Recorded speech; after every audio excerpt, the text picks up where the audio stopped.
A Dakota family ate a perfect meal in 1491. 500 years later, their descendants ate from a USDA commodity box. Same people, same land, two completely different plates. That distance, 5 centuries on one table, is what this story is about, and one Oglala Lakota chef decided to measure it. His name is Sherman. Sherman grew up on Pine Ridge Reservation in South Dakota in the 1970s and 80s. Pine Ridge sits in Oglala Lakota County, one of the poorest counties in the United States. The poverty rate there runs between 50 and 60%. If Pine Ridge were a city, it would be the poorest metropolitan area in the country by a significant margin. That is not a rural anomaly. That is a policy outcome. Sherman remembers the food of his childhood clearly. Commodity cheese, canned meat, white flour, lard. Everything in a box, everything stamped with a government seal. He grew up to become a chef, and he started asking a question most food culture never bothers to ask. What did people eat here before any of this existed? Not as nostalgia, not as a museum exercise, as a real question with a real answer sitting underneath the colonial food system. The answer turned out to be extraordinary. So let us put the two plates side by side. Left side of the screen, a Dakota table in present-day Minnesota, autumn 1491. Right side, Pine Ridge Reservation, South Dakota, 1991. 500 years. One frame. Start with the left plate, 1491. Autumn, a shallow lake in present-day Minnesota. Two people move a canoe through water no deeper than their knees. They carry cedar sticks, and they knock ripe grain into the hull of the boat. The sound is like soft rain landing on bark, a steady, papery percussion over still water. What they are harvesting is wild rice, called sin in the Lakota language. Wild rice is not rice. It is an aquatic grass, found nowhere on Earth, except the Great Lakes region. It evolved here. It belongs here, in a way no transplanted crop can claim. And nutritionally, it is doing something that modern food culture has almost entirely forgotten. Wild rice contains approximately 6.5 grams of protein per 100 grams cooked. That is nearly double the protein of white rice. This was not a side dish. This was a complete nutritional staple, the structural center of a meal and a food system. That night, back from the lake, a fire, a clay pot, the deep nutty smell of wild rice, parching over coals. The smell is almost smoky, almost sweet. It fills a lodge the way bread fills a kitchen. Alongside it, wojapa sauce made from chokecherries, dark purple, tart, thick, reducing slow over the fire. The tartness of it cuts through the fat of whatever else is on the coals. Every ingredient on this table grew or moved within a day's travel. Nothing had to be shipped. Nothing had to be engineered by a government surplus program. The land itself was the pantry. Now look at the right plate. 1991, Pine Ridge Reservation. A kitchen table. A cardboard box stamped USDA commodity. Open it.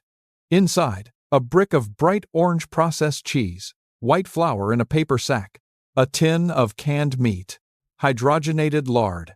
These are not traditional foods. They are not even foods chosen by the people eating them. They are surplus agricultural products the federal government needed to dispose of. Engineered for shelf life, engineered for storage, not engineered for nutrition or cultural continuity. And yet this box was the food landscape for one of the original agricultural civilizations of North America. That gap between the two plates is not an accident of history.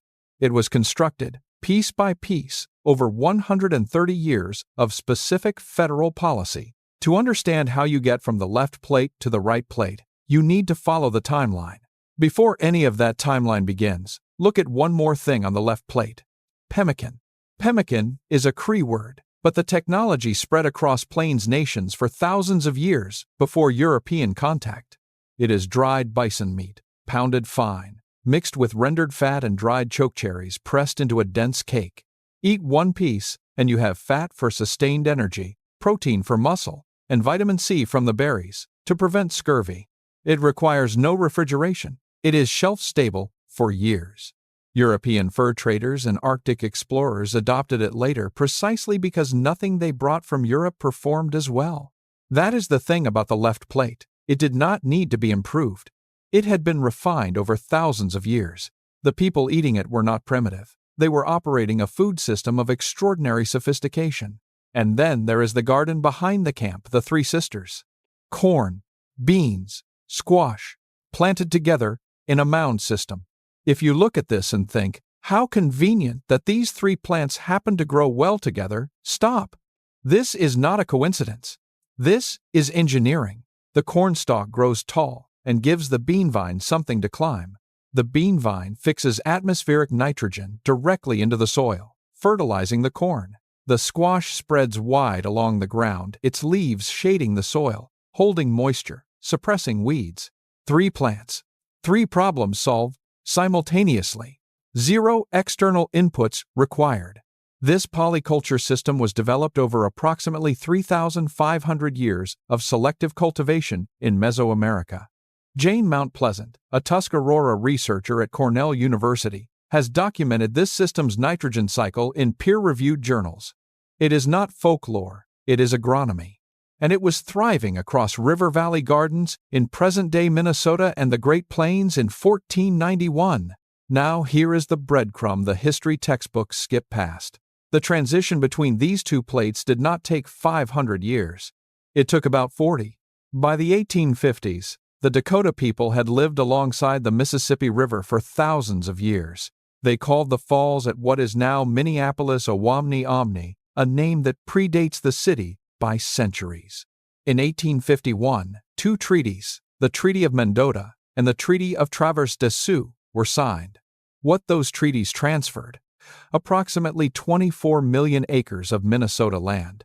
24 million acres larger than the entire state of Maine, transferred in a single year by signature. Every hunting ground, every wild rice lake, every timber river.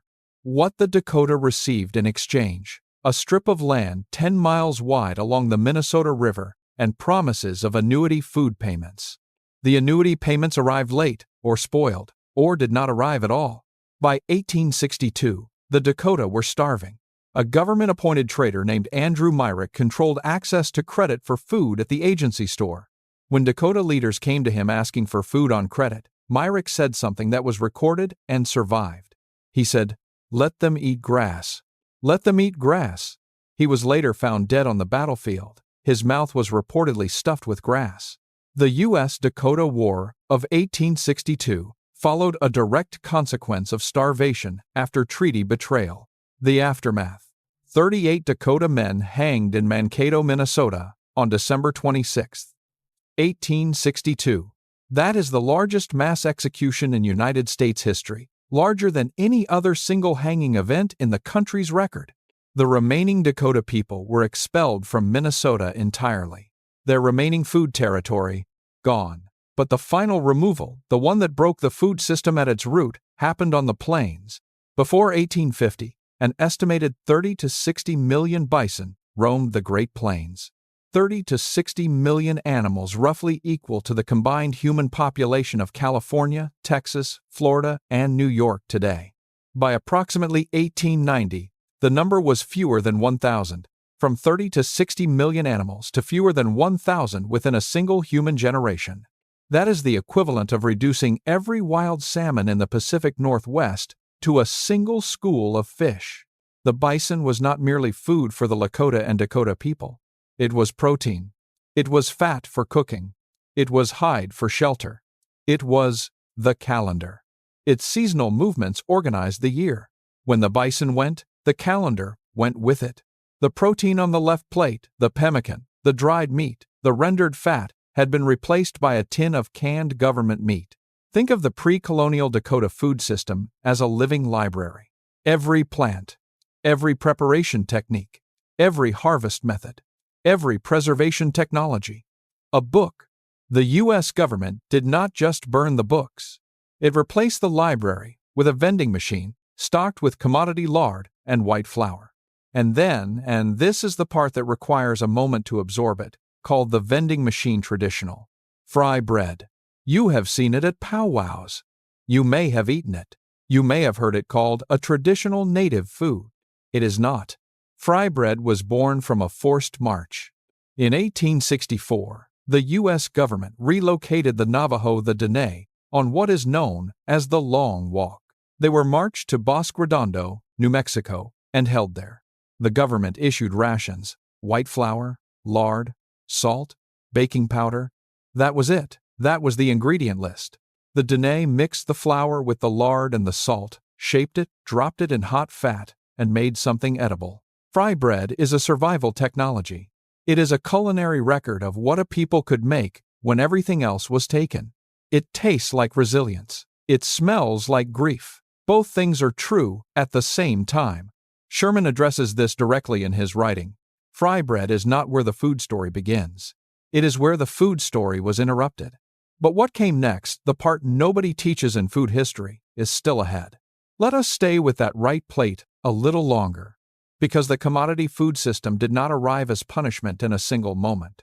It arrived incrementally, each policy layered on top of the last until the original food system was invisible. The Federal Surplus Commodity Program delivered USDA excess agricultural products to reservations beginning in the mid-20th century. The program was not designed around nutrition. It was designed around surplus disposal: white flour, hydrogenated lard, processed cheese, canned meat, canned goods. These are foods engineered for storage in a federal warehouse, not for a human body. But when the hunting territory is gone, the wild rice lakes are inaccessible, and the bison no longer exist, you eat what is in the box. And your children eat it. And their children eat it. And within 2 or 3 generations, the commodity box begins to look like the food has always been this way. The health consequences on the right plate are measurable. On Pine Ridge Reservation, diabetes rates are estimated at approximately 3 times the national average. That number is not a genetic destiny. It is a dietary consequence of severing a people from a food system their bodies had co-evolved with over thousands of years.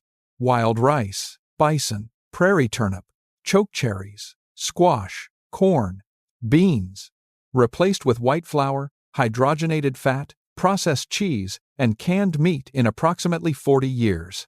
The human body does not adapt to 40 years of dietary disruption. Evolution does not move that fast.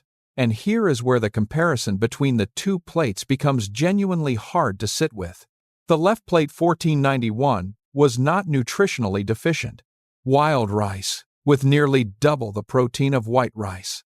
Pemmican, with complete macronutrient ratios. Chokecherries and wild plants providing vitamin C. Three Sisters crops providing complex carbohydrates, protein, and fiber together. The pre-colonial Dakota food system would pass any modern nutritionist's review, not as primitive eating, but as sophisticated dietary engineering. The right plate 1991 is producing a public health crisis, and dominant food culture spent most of the 20th century never noticing the swap had occurred. It took a chef from Pine Ridge to point a camera at both plates simultaneously. The prairie turnip called Timpsala in Lakota is not on the right plate. It is a root vegetable that grew across the Great Plains for thousands of years. Dakota and Lakota women would harvest it, dry it, and pound it into flour.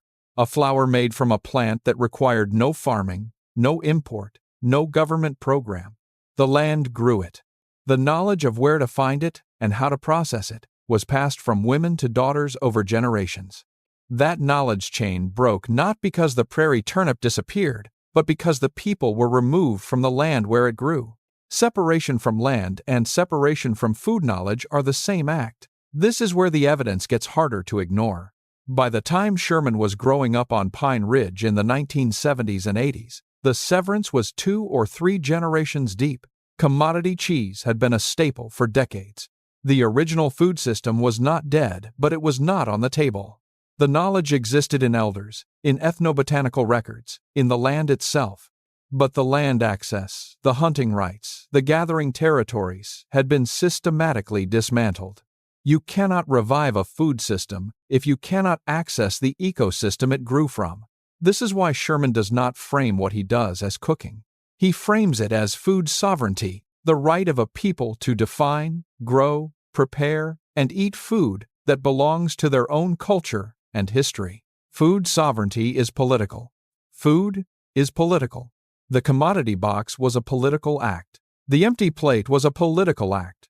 The fry bread was a survival response to a political act. Look again at what the right plate in 1991 does not contain. No wild rice, no bison, no prairie turnip, no choke cherries, no wojop, no Three Sisters garden produce harvested within a day's travel. Everything that made the left plate nutritionally complete removed. Everything that made the left plate culturally legible removed.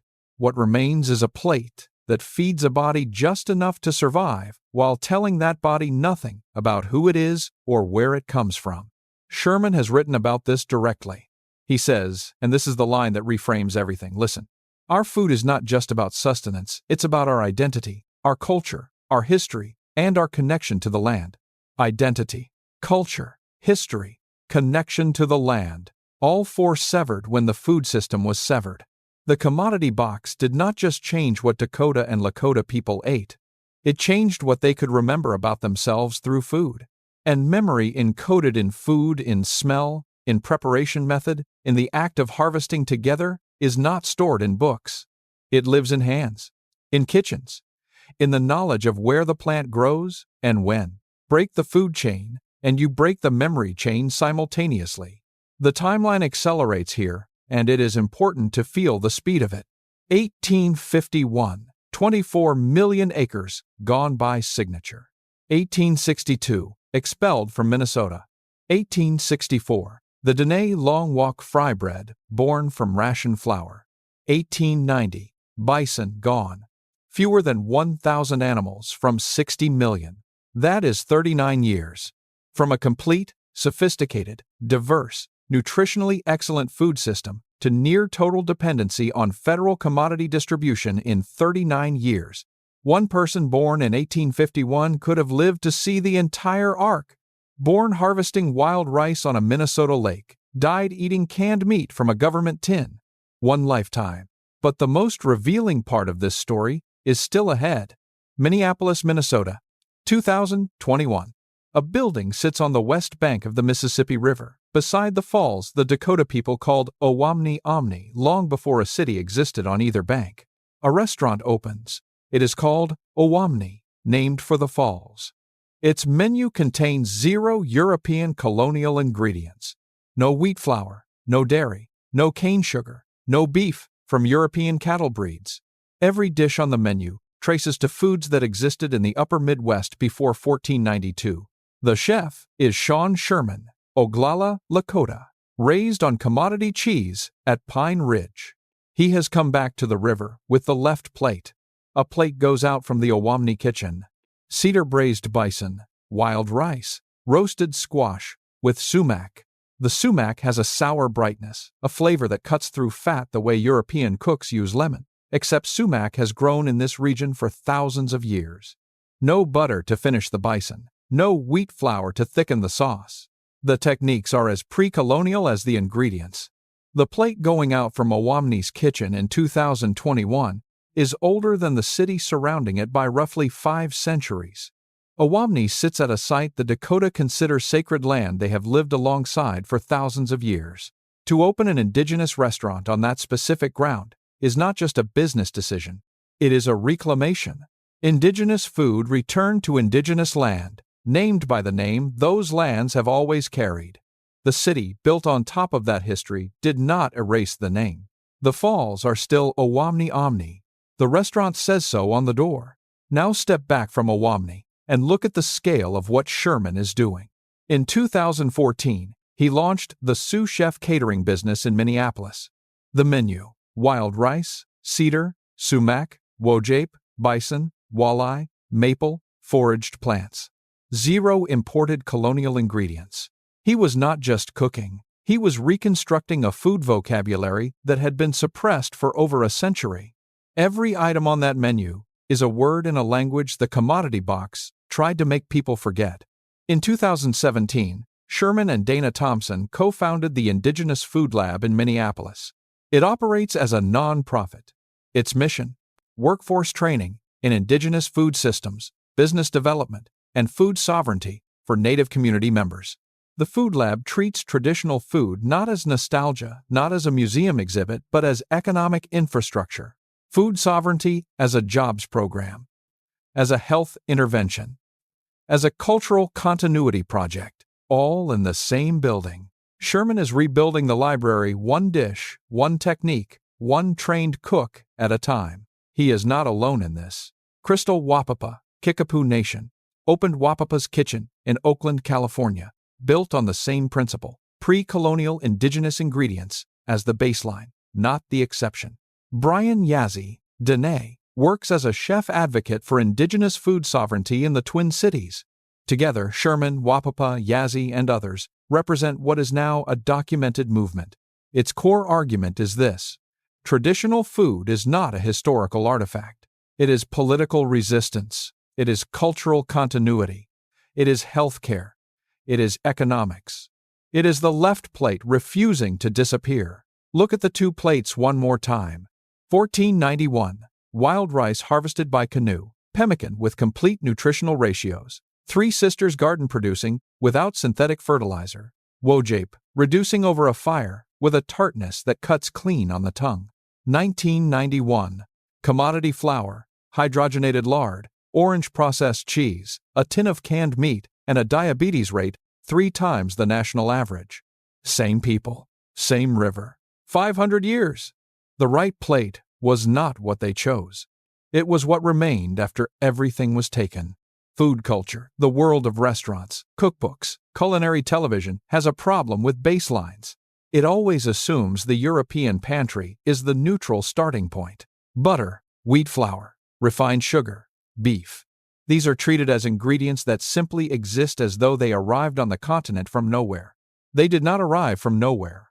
They arrived with colonization. They traveled the same roads as forced removal, treaty violation, and the systematic dismantling of indigenous food systems. And food culture spent most of the past century reviewing the restaurants built on top of that displacement, never asking what was under the foundation. What Owamni does is force that question by making the answer visible on a plate.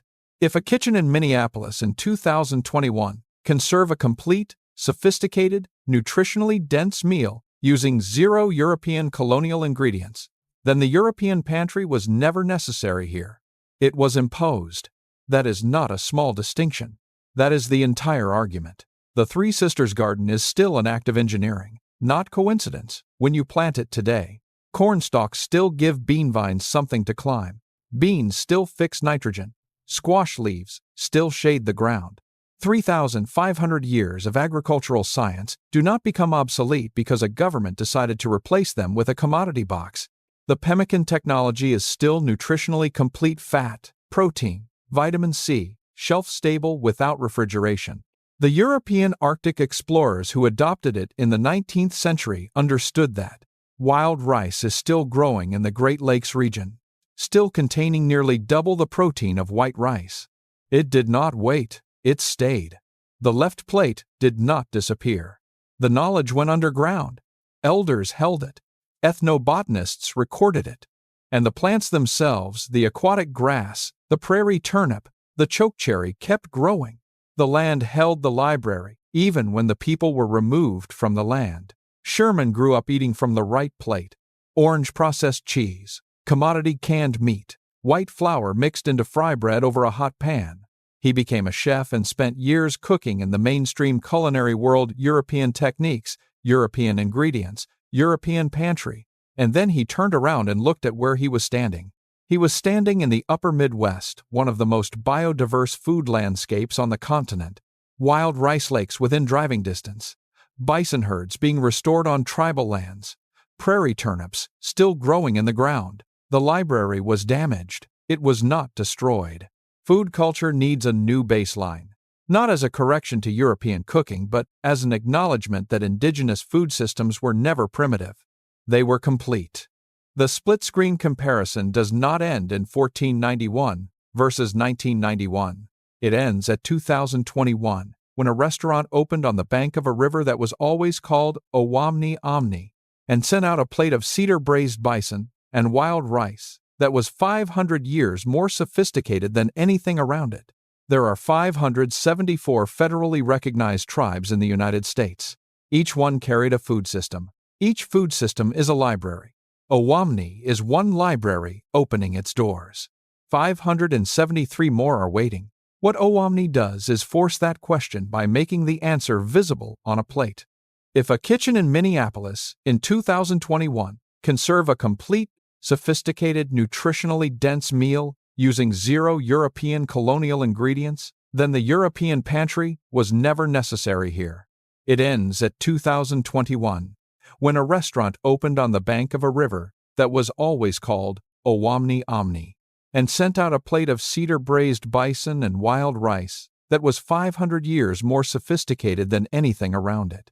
There are 574 federally recognized tribes in the United States. Each one carried a food system. Each food system is a library. Owamni is one library opening its doors. The question this split screen leaves you with is not answered by a restaurant opening in Minneapolis in 2021.